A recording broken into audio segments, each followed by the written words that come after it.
お、来た来た来た来た。お、ちょっとでかいぞ今回は。お、当たってる当たってる。よし食った、よし食ったよ。いやー綺麗です。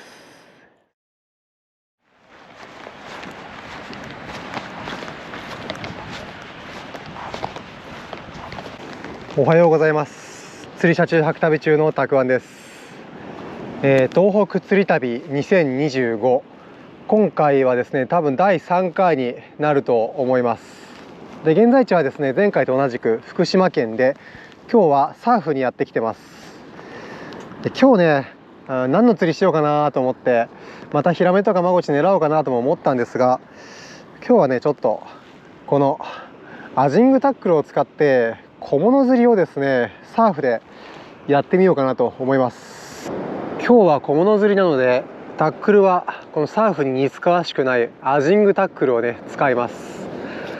で仕掛けはねいろんな仕掛けを用意してきてるんですが、状況を見ながらルアーも投げてみたりとか、ワームも投げてみたりとかしようと思ってるんですが、とりあえずね朝一はこういうですね、なんかメバルとかアジとかを釣るワームで釣る仕掛けですね。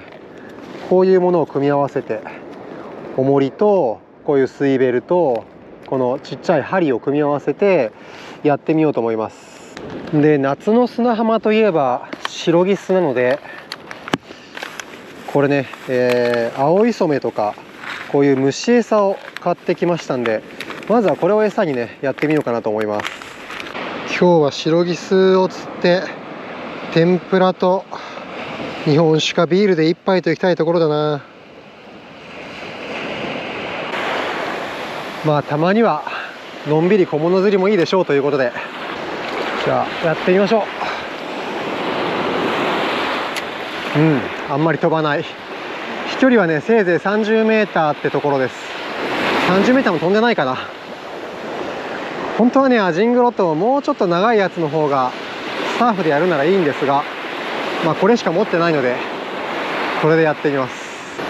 とりあえず着底させて、底の方をゆっくり巻いてくる。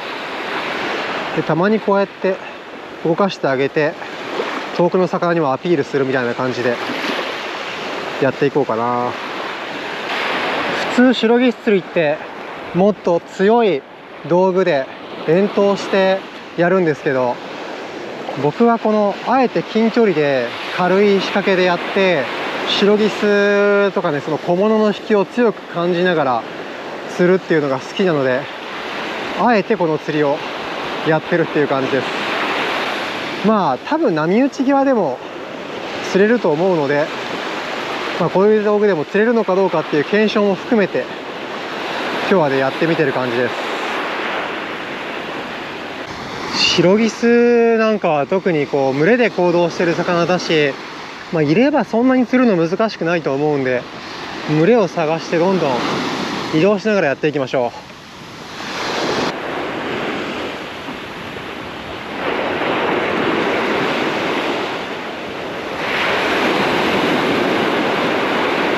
う。なんか食ったぞ今。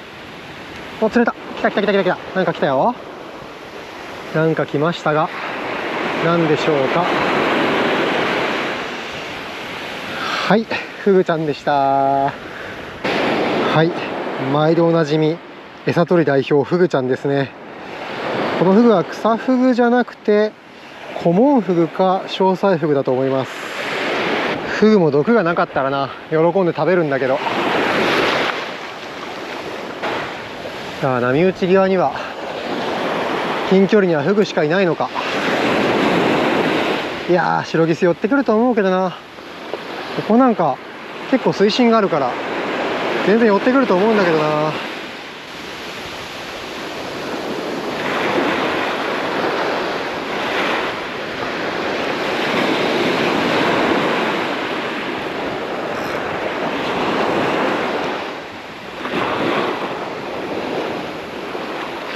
お、来た来た来た来た。お、ちょっとでかいぞ今回は。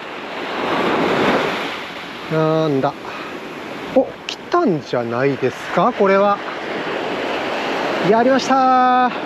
お、結構しかもいいシロギス。見てください、やりました。なかなかいいサイズのシロギスです。やっぱ近距離にもいるんですよね。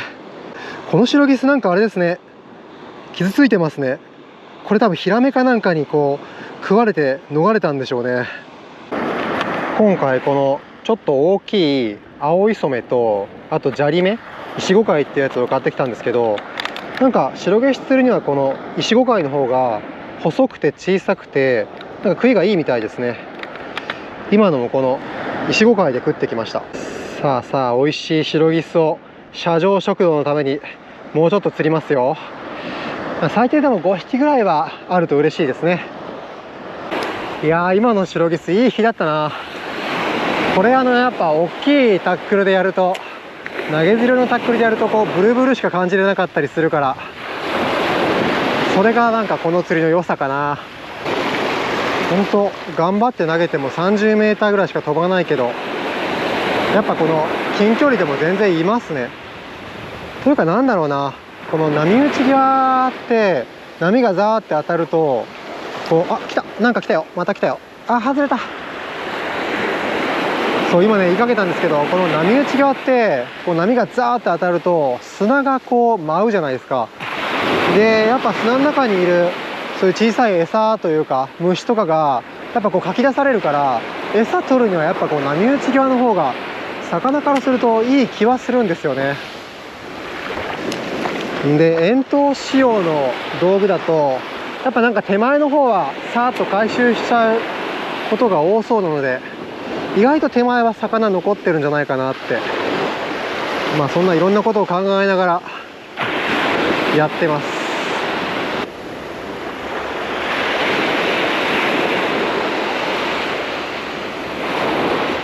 お、当たってる当たってる。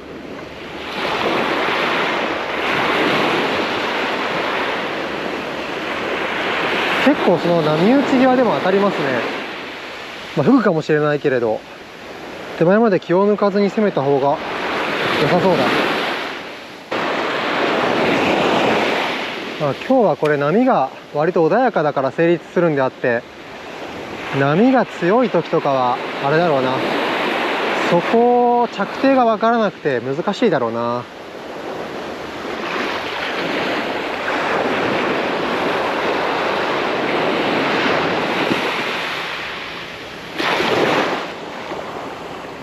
来た、よし、来た来た来た来た来た。これも白ギスじゃないかな。結構いい当たりだった。やりました、やりました。白ギス2匹目。なかなかいいサイズの白ギスが釣れますね。いやー綺麗です。さすが砂浜の女王と呼ばれる魚ですね。そういえば今日はウェーダーではなくて、この磯靴とタイツのスタイルでその波をちょっとね浴びながら涼しい格好でやってます。もうね9月になろうっていうタイミングですけど、まだまだめちゃくちゃ暑いので、この格好じゃなきゃ耐えられないですね。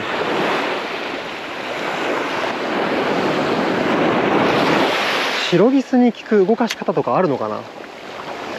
基本ゆっくりずるずる巻いてるだけで釣れるけど、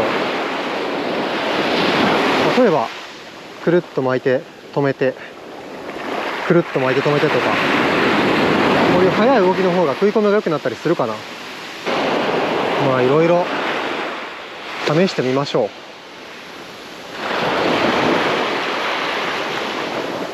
当たったけど乗らないな。あ、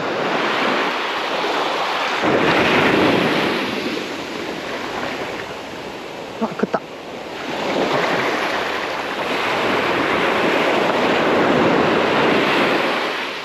餌を丸々1匹つけると大きすぎるのか、なんか端っこだけ食われちゃうんですよね。ちょっと生きがいい状態で半分ぐらいに切ってやってみます。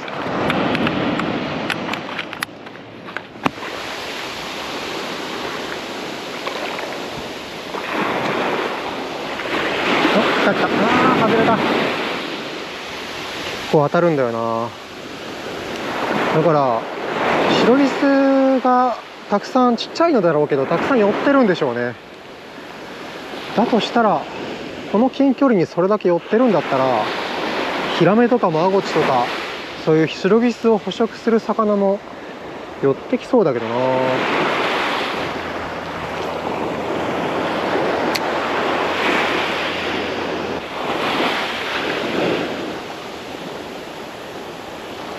当たった当たった。よし、乗った乗った。乗ったけど、これはフグかな。すごい小さそうだけど。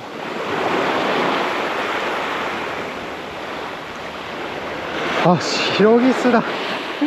かわいい。たくさん当たるけどなかなか乗らなかった正体はこういう小さいキスなんでしょうね。大きさはそうだな、10センチぐらいっていうところでしょうか。小さいから、逃がしてあげましょう。当たった。当たるけどなかなか乗らないんだよな。いろんな動かし方やってみましたけど、結局そこに沈めてゆっくり巻いてそこをズルズルするのが一番当たりが多いですね。投げ釣りでシロギス釣りをやる基本で、人が歩く程度のスピードで巻くといいっていう風になんか本で読んだことあるんで、やっぱそれが一番なんだろうな。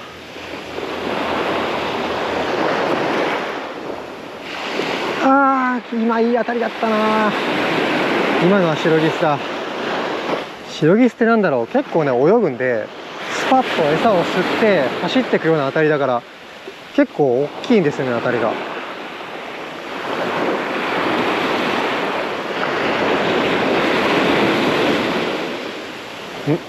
なんか釣れた？これかかっただけカニ釣れたよ、カニ。なんかぬっと重くなったから何かと思ったらカニでした。このカニね、ここにほら大文字の H みたいなマークがあるじゃないですか。だからね、通称 H ガニとか呼ばれてるカニだったと思います。で、正式名称はヒラツメガニだったかな。食べると結構美味しいらしいですよ。でも小さいんで逃がしてあげましょう。もうちょっと大きかったら味噌汁とかにして食べてみたかったけどな。だいぶ日が高くなってきて当たりが少なくなってきました。まだたまに当たるんですけど、当たりが小さくてなかなか乗らないので、ちょっと移動してみようかなと思います。多分なんですけど、こうやって左右をテトラに囲まれてて湾になってるんですよ。だから捕食者から逃れるために小さいキスが入ってきている、安全地帯みたいになってるのかもしれないですね。シロギスは群れで割と回遊していく魚だから探しに行きましょう、大型の群れを。この先は前にテトラが入ってないのでいいかもしれないですね。大きいキスが入ってきやすいかもしれない。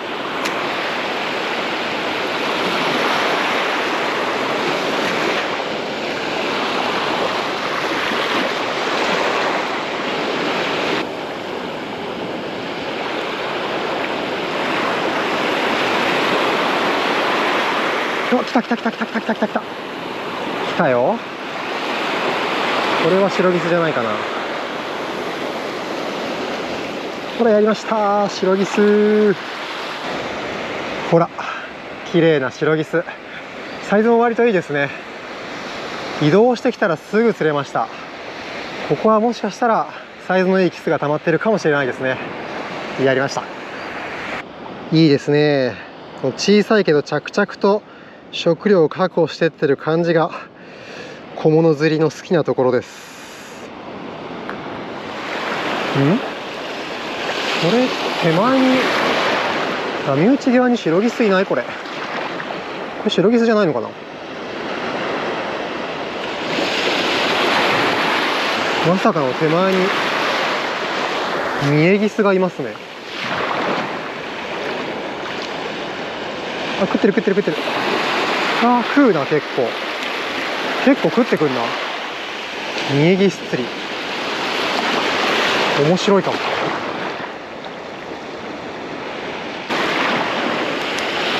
でもシロギスが溜まってるっていう感じじゃないな。そんなにここは当たらない。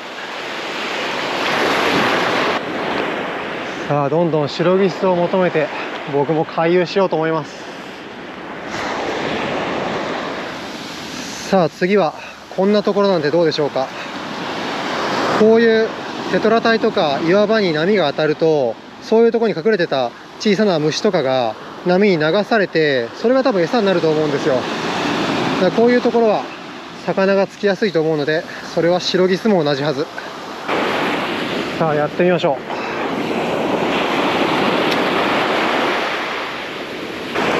着底させてゆっくり巻くだけ。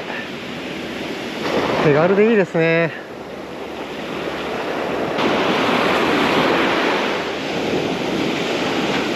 よし食った、よし食ったよ。これはシロギスじゃないかな。よし、シロギスやりました。シロギスでした。でもサイズちょっと可愛くなりましたね。なんか大きいキスをするのは場所とかテクニックじゃなくて、運の要素が強い気がします。シロギスって横とか下から見ると白くてキラキラ輝いててすごい綺麗ですけど、砂の上で上から見るとこんなに目立たない保護色をしてるんですね。大きい餌をつければ大きいキスが来るかっていうと、そういうわけじゃないですからね。ただ端っこの方食いちぎられて終わるから、釣り分けるのは多分無理だな。なんか砂浜って一見するとあんまり生き物がいないように見えるんですけど、この来た来た来た来た来た来た来た。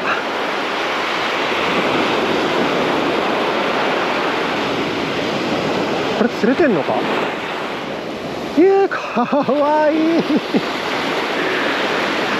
まあこんな小さいねシロギスも含めて、このアジングノトで届く近い範囲にはたくさんの生き物がいるっていうことですね。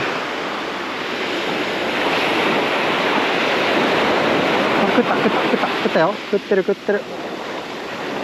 もうちょっとちゃんと食い込んでくれ。よし来た来た来た来た来た来たよ。これちょっといいんじゃないかな。やりました。シロギスです。イエイ。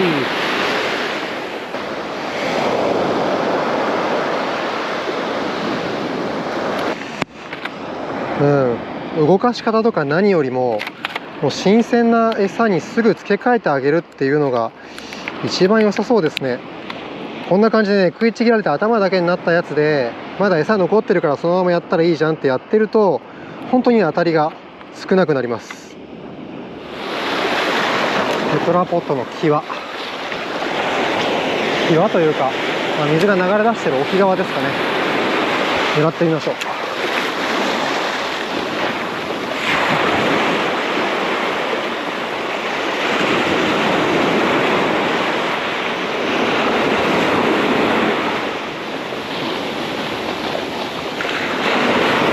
来た来た来た来た来た。来たよ。これは一応シロギスだ。可愛いけど、ほんと今その波打ち際でしたね。そんな浅いところにまでやっぱいるんですよね。でもこの子は小さいんで逃がしてあげましょ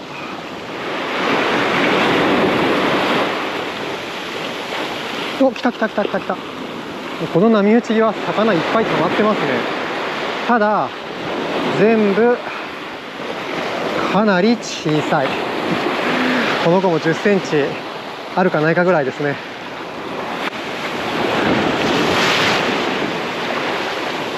そうこんな感じでザバーって波が当たるじゃないですか。それでなんかいろんな小さい生き物が流されていくんだと思うんですよ。でそういうのにシロギスとかも集まってくるんじゃないかな。でシロギスが集まってくるから、そういう小魚が集まってくるから、それを食べにヒラメとかマゴチも集まってくる。だからこういうテトラの周りは釣れるっていう、なんかそういう感じなんだろうな。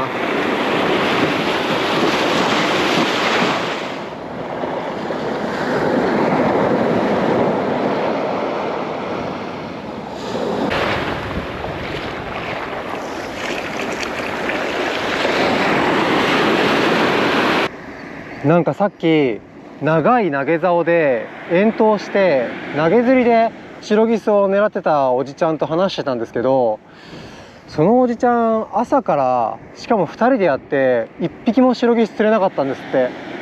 だから僕の釣果聞いたら結構驚いてましたけれど、やっぱなんかそこから分かるように、その沖で釣れる時もあればこの手前でしか釣れない時もあるみたいですね。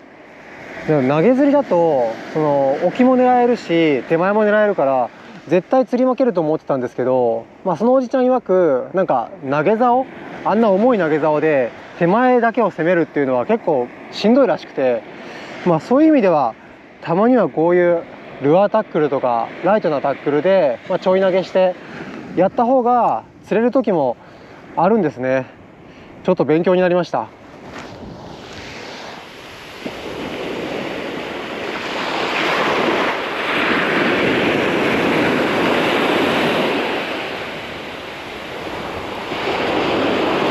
よし来た、よっしゃ来たよ。夕間詰め、これはシロギスでしょう。やったー。しかも結構いいサイズ。やり。午前中の方が当たりは多かったんですけど、なんだかんだ一日中ちょこちょこ当たりはあって楽しめました。だからこういうライトゲームは魚の反応がたくさんあるから面白いですよね。夕間詰めはタックルそのままでちっちゃいメタルジグ投げてみようと思います。夕方って割とこうアジとか回遊してくることがあるので、そういうのを狙ってやってみます。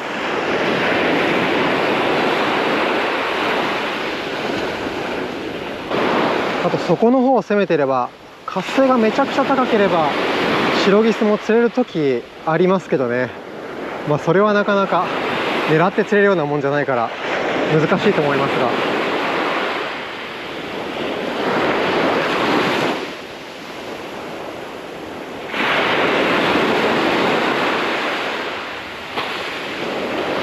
はい、こちら本日の成果ですね。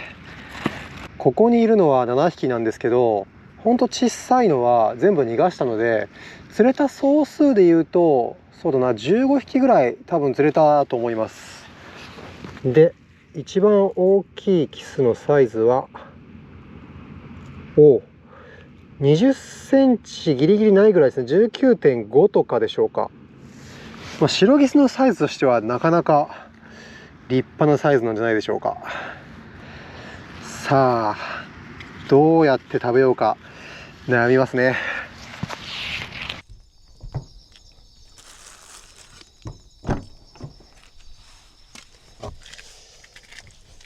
はい、では釣ってきましたシロギスを使って社上食堂やっていきましょう。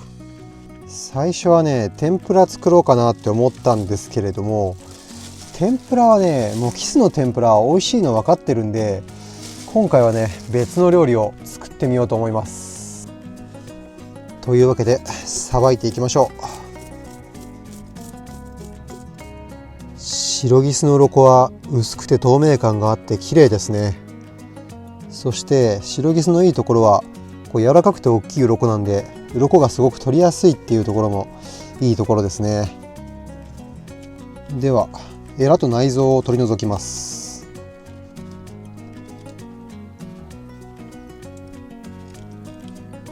これ大きい個体、これ卵持ってるんですね。せっかくなんでこれ卵もいただきましょう。でこの骨の周りについている血とか腎臓とかはきれいに取っときます。僕はキッチンペーパーでやってますけど、水道があるんだったら水道でね流水しながら洗った方が絶対にいいですね。でもそこそこきれいになります。では全体に軽く塩を振っておいて、よし、じゃあこの状態で15分置きます。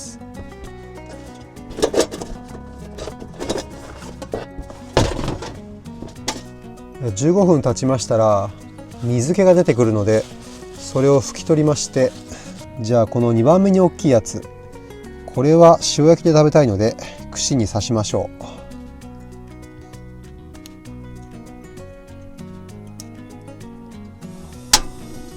う。ではコンロに網を乗せて、他のやつも全部焼くんですけど、こっちはまた別の料理に使うので串を刺さずにこのまま焼きます。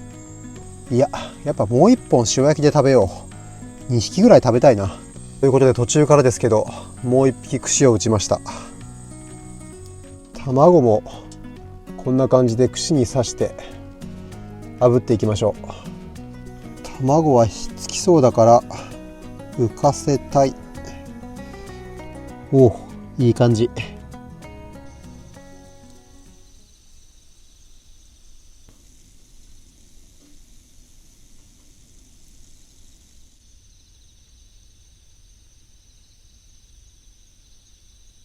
それでは塩焼きで一杯やろうと思います。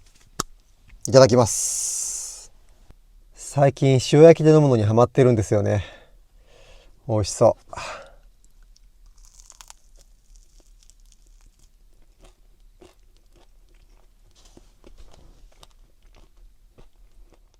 う。身がふわっと柔らかくて美味しい。釣った当日でも結構旨味があるけど、これ一夜干しとかにしたらさらに化けそうだな。で、全然こう魚臭いみたいなのはないんですよね。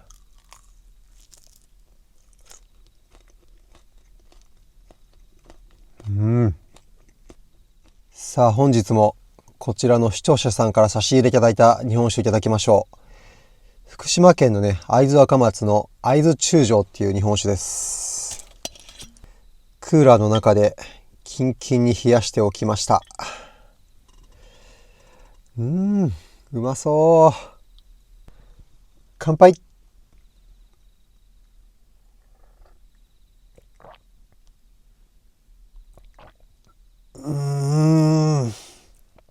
うまい。いやー、やっぱりいいですね。塩焼きを食べながらの日本酒。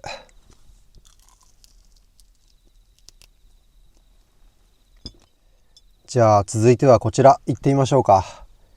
キスの卵の塩焼き。美味しいんでしょうかね。いただきます。串が折れた。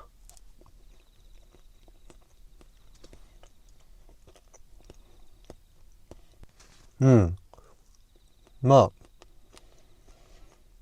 よくある魚卵の味っていう感じです。美味しいですね。ただなんだろうな、ししゃもとかみたいに卵が大きくないんでプチプチ感みたいなのはないです。ただ魚卵の味は濃くて、まあまあ美味しいですね。魚卵の後味と塩気が口の中に残っている状態で日本酒をキュッといただく。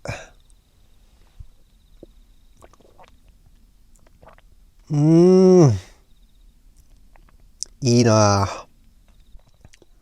このシンプルに塩焼きを串に刺してこうむさぼり食べるみたいな、なんかこの感じが結構好きなんですよね。では2品目作っていきます。さっき焼いた白ギスの身をほぐします。骨が入らないように気をつけながら身を取っていきます。で、この頭とか骨は後で使うので取っときます。よし、ほぐした身と香ばしく焼けた部分の皮と、あと頭とかね、骨に分けました。そしたらこれ昆布だし取っておいたので、昆布を取り出して火にかけて、でこの白ギスの頭とか骨、アラを入れて出汁を取ります。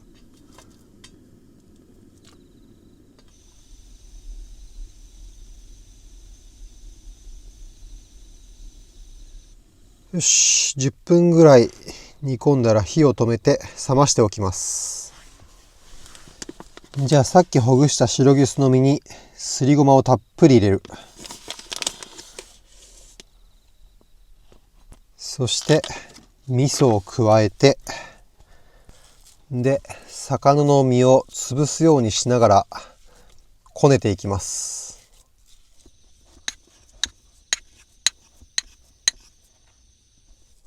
白ギスは身が柔らかいからスプーンでもこうやって潰せるんですけど、もうちょっと身の硬い魚だったらすり鉢でこうすってあげた方がいいですね。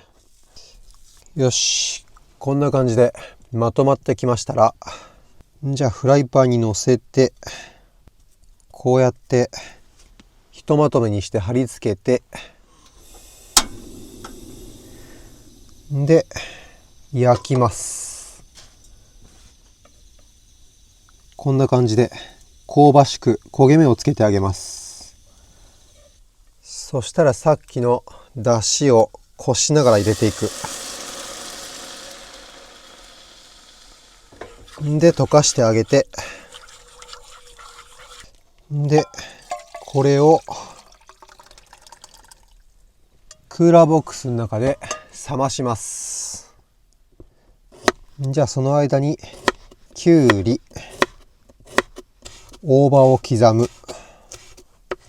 でみょうがは福島県産。みょうがも細かく刻んでおく。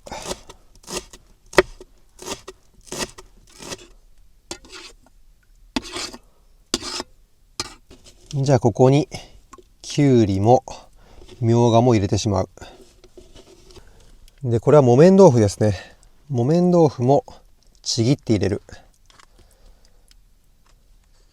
でこちらをご飯にかけていきます。そしたら香ばしく炙った白ギスの皮をのせて、刻み大葉をたっぷり散らす。じゃあ最後にいりごまをかければ、白ギスの冷や汁完成です。夏に嬉しい冷たくてさっぱりだけども栄養たっぷりのメニューです。いただきます。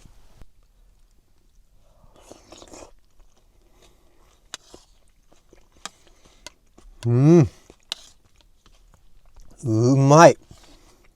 味噌を焼いてあるからほんのり香ばしくて、ごまの香りもいい。そしてね、このきゅうりのシャキシャキ感もたまんないですね。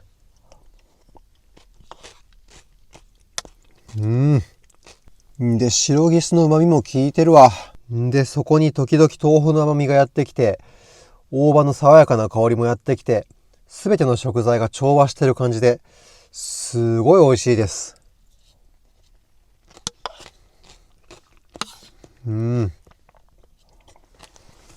この料理は高校生の夏休みだったかになんかテレビで見て知ったんですよね。で、その時はアジで作ってたんですけど、白ギスでやってもすごく美味しいですね。みょうがもいい香りとシャキシャキ感だ。